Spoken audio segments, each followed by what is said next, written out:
서울시는 9월 29일부터 한 달간 한강버스의 승객 탑승을 중단하고 무승객 시범 운항에 들어간다고 밝혔습니다. 운행 초기 기술 문제와 정기적 결함이 발생했으며 이를 정밀 점검하고 안정화를 위한 조치라는 입장입니다. 출범 초기부터 결함이 드러난 점은 준비 부족을 보여주는 것이며 기술 오류 이후에야 시범 운행으로 전환한 방식은 사후 대응에 가까워 시민 신뢰를 떨어뜨릴 수 있습니다. 특히 시범 운행 기간 동안 시민들이 이용할 수 없어 교통 편의 측면에서도 불편이 예상됩니다. 무엇보다 출퇴근용의 교통수단으로서 한강버스가 도입됐는데 같은 노선의 지하철과 비교해보면 약 3-40분이나 더 소요되고 있습니다. 특히 9호선 급행과 비교하면 시간 절약 면에서 경쟁력은 많이 떨어집니다.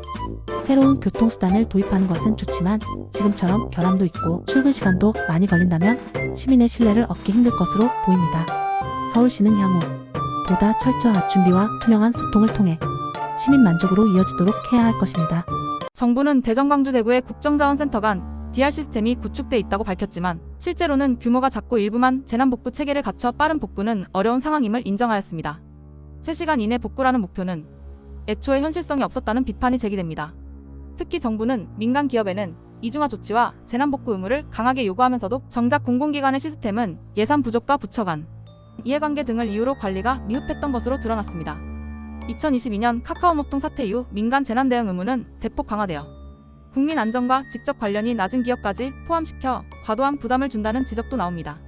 황정아 의원은 정부가 내로남 불식 기준을 적용하고 있다고 비판하며 이용자 수만으로 의무 대상을 정하는 방식의 문제점을 지적했습니다. 민간에는 엄격한 기준을 들이대면서 정부 스스로는 느슨한 관리에 머물렀다는 점에서 책임 회피라는 비판을 피하기 어려운 상황입니다. 2015년 2월 생후 6일 된 딸을 숨지게 하고 시신을 야산에 안매장한 혐의를 받는 40대 친모 A씨에게 검찰이 징역 10년을 구형했습니다. 부산지법 동부지원에서 열린 재판에서 검찰은 지난 9월 30일 A씨가 분유 수유를 제때 하지 않고 방치해 아이가 숨졌다고 주장하며 범행 후 시신을 은폐한 점 그리고 반성하지 않는 태도를 지적했습니다. 아이는 출생신고가 되지 않은 유령 영아였으며 정부의 전수조사를 통해 사건이 드러났습니다. A씨는 당시 협의 이혼 중이었고 첫째에 이어 또 아이를 홀로 양육해야 하는 상황이었습니다. 이 사건은 단순한 개인의 비극을 넘어 사회적 책임과 윤리적 경각심을 일깨우는 중대한 문제를 내포하고 있습니다. 생후 6일 된 아이가 숨지고 시신이 안매장된 사실만으로도 충격적이지만 아이가 출생신고조차 되지 않은 유령 영아였다는 점은 국가의 보호망을 벗어난 생명이 얼마나 쉽게 사라질 수 있는지를 보여줍니다. 이 사건은 우리 사회가 영아 보호와 출산 이후의 복지 시스템을 어떻게 개선해야 하는지에 대한 깊은 고민을 던지고 있습니다. 영국에서 사지 연장술이 외모 개선을 목적으로 일부분들 사이에서 유행하고 있는 가운데 영국 보건당국에서는 이에 대해 깊은 우려를 표하며 경고의 메시지를 전했습니다.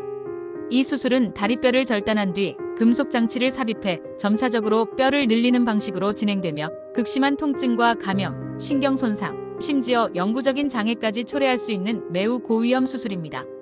전문가들은 이 수술이 단순한 미용 목적을 넘어 신체의 구조와 기능을 심각하게 훼손할 수 있다고 경고하고 있습니다. 특히 수술 후 수개월간의 재활과 고통을 감내해야 하며 결과가 만족스럽지 않을 경우 되돌릴 수 없는 후유증을 남길 수 있다는 점에서 더욱 신중한 판단이 요구됩니다. 이러한 수술이 일부 국가에서 저렴한 비용을 내세워 의료 관광의 형태로 확산되고 있는 현실은 외모 중심의 사회적 압박과 상업적 유혹이 개인의 건강을 위협하는 방향으로 작용하고 있음을 보여주는 안타까운 사례입니다. 지난 9월 29일 오후 6시경 60대 남성 A씨는 학원을 마치고 귀가 중이던 초등학생 B양에게 접근해 자신의 차량에서 전화를 걸어주면 10만 원을 주겠다는 제안을 했습니다. B양은 이를 즉시 거절하고 부모에게 알렸으며 부모는 관할 파출소에 신고했습니다. 경찰은 CCTV 영상 분석과 추적 수사를 통해 같은 날 밤 11시 30분경 A씨의 주거지에서 그를 긴급 체포했습니다. 현재 A씨는 미성년 자유인 미수 혐의로 조사를 받고 있으며 경찰 조사에서 혐의를 부인하고 있습니다. 그는 아이를 유인할 의도는 없었고 단지 내 전화를 받지 않는 여성에게 대신 연락해달라고 부탁한 것뿐이라고 주장한 것으로 알려졌습니다.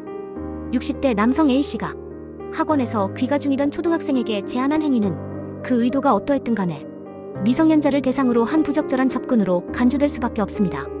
A씨는 경찰 조사에서 아이를 유인할 의도는 없었다고 주장했지만 이는 아이의 판단력과 안전을 위협할 수 있으며 사회적으로도 용납되기 어려운 행위입니다. 아이들은 보호받아야 할 존재이며 그들의 안전을 위협하는 어떤 행동도 사회적으로 강력히 비판받아야 마땅합니다. 구독과 좋아요, 알람은 저에게 큰 힘이 됩니다.